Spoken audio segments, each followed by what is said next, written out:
Alright everybody, what we got going here is my mid-60s Harmony Silhouette. This one's branded Silvertone, sold at Sears and Roebuck Company. They could have been branded anything: Silvertone, Airline, Pincrest, I don't know, you know. But the brand, basically parent brand, was Harmony, and I've had this one since about 1996. I got it when I was on a little tour called the Further Festival, and I think I got this one in Virginia. There's my Los Lobos Colossal Head sticker right there. So I've changed pickups on it a couple of times. It came with two silver foil pickups, which are on some other guitar right now. And at the moment, I have a mustache de-arming in the neck, which is kind of a mellower sounding thing, you know.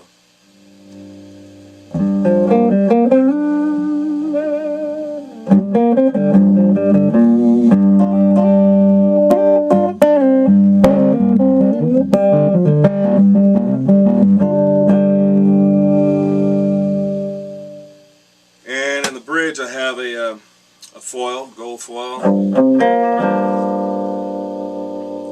It's pretty hot. It must, I think this one's about 10, 11K, something like that. One thing I found with these guitars, playing them over the years, is that they tended to wire the volume pots backwards, to where the pickup lead was soldered to the wiper of the pot, and the lead to the switch was soldered to the other lug. What that did was cause your guitar to lose high end as you turn the volume down, so it got really muffled, which sounds really cool if you want to sound like Freddie Green or something like that. But you know, you really want it to clean up and be nice and kind of chimey when you turn it down. So you just have to reverse those wires, and it works out right.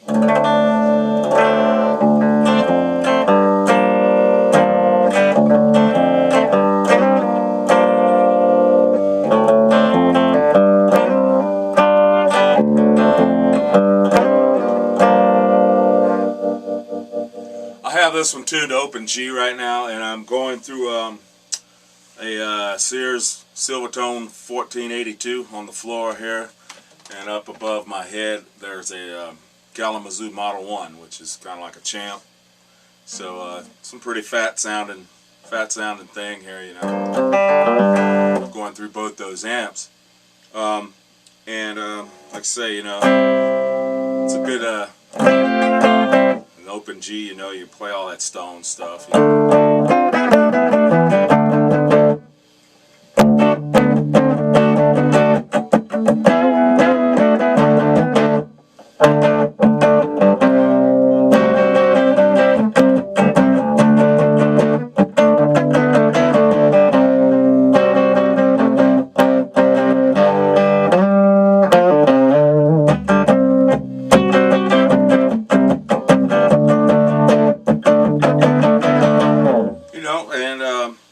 Turn it up, and it gets pretty aggressive with that foil pickup, man.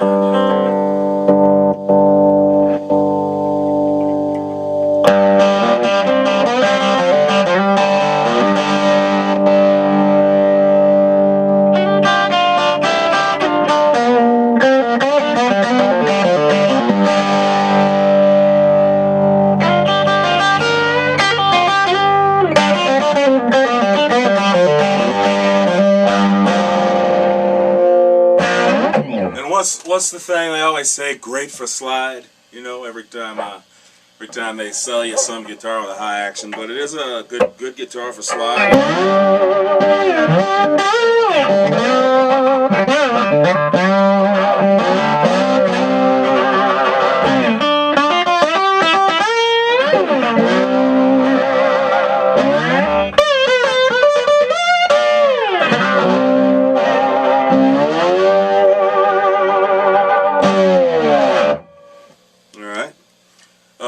what I like to do with these to make them, what I say, roadworthy, so I usually get some kind of copy of Grover's or something. I mean, you could get real Grovers, you know. You gotta keep the cost down, you know.